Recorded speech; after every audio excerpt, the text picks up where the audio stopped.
Fantastic question. I don't have a fantastic answer for you. So in every single state, there is a medical board. So it's like the governing body of doctors in that state. And you have to apply for a license or permission to practice medicine in that state through them. Now, every state has a little bit different requirements. You, of course, have to go to medical school and complete medical school.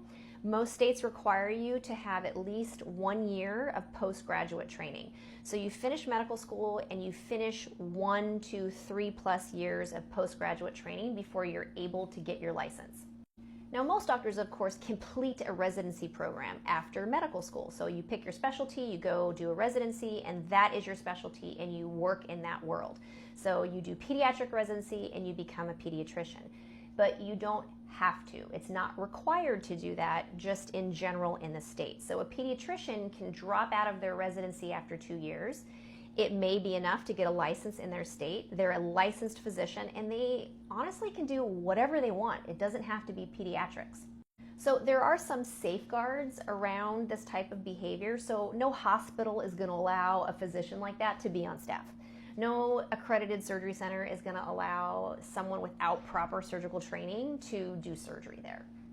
But these people can still practice. They can build their own surgery centers. They can have their own office. And they can do things outside of the normal channels that watch them. The other thing to consider is that insurance companies won't work with that type of doctor. So insurance companies are not interested in obviously working with someone who doesn't have the proper training.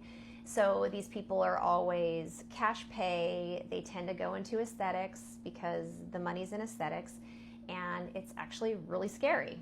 So why does the medical board not do more? Well, first of all, they don't really need to for a vast majority of people, right? Most doctors do the right thing. This is a very small population of people, and they don't tend to be really interested in controlling that type of stuff with doctors, like what type of medicine you practice. They're more interested in just the public not being harmed.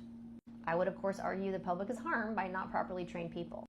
And no one's going to like this answer, but the situation is getting worse and will not get better because of nurse practitioners and independent practice. Sorry, it has to be said. So nurse practitioners can finish a very short program, have no postgraduate training, choose their specialty, and have independent practice with very little regulation in a lot of states.